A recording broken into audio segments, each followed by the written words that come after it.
A reading from the book, the Manisis Chronicles, pages 169 to 172.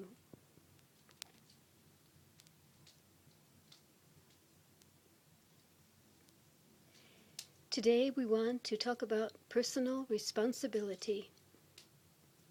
Just as Moses came to bring the basic laws to the Israelites, and the Nazarene came to reinterpret them, to establish the laws of love and forgiveness, so Manisis has come to teach and emphasize the law of personal responsibility.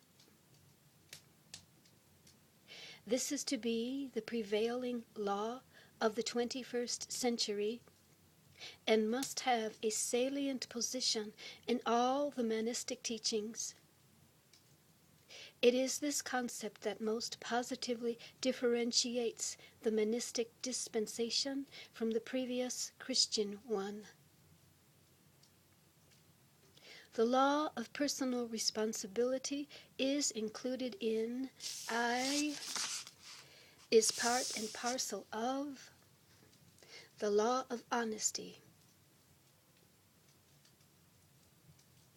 If a man were honest, he would feel dishonored if someone else were to offer to pay for his sins, i.e., his debts. A true man, being a man and honest of conscience, feels responsible for each and every error of which he has been guilty, and is willing and ready to do all in his power to repay and to correct them all. The sense of personal responsibility is a man's badge of honor. It is a feeling that however much he may have been in the wrong, and in whatever manner or degree, he is perfectly willing to pay for all that of which he has been guilty. Even more than that, he is also willing to pay for the adverse actions of others to the extent that he misled them.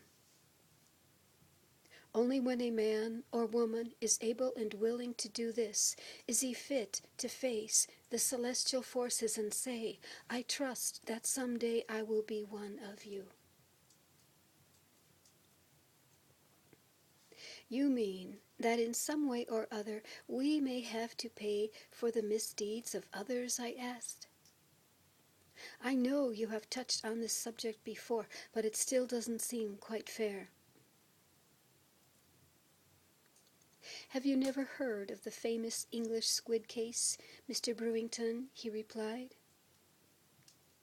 I shook my head in the negative. Well, he went on, this is a most famous landmark in British law where an action was brought by a man who had been injured by a lighted squid. In the complaint it was stated that during a festival a squid was lighted and thrown into the crowd. Because of the natural oil in the squid's body, it burned brightly as it was bounced from hand to hand among the crowd. Finally, the squid was thrown into the face of the plaintiff who was badly burned.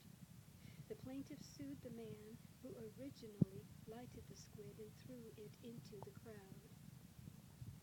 The lawyer for the defense contended that his client did not throw the squid into the plaintiff's face, and that he should not be the man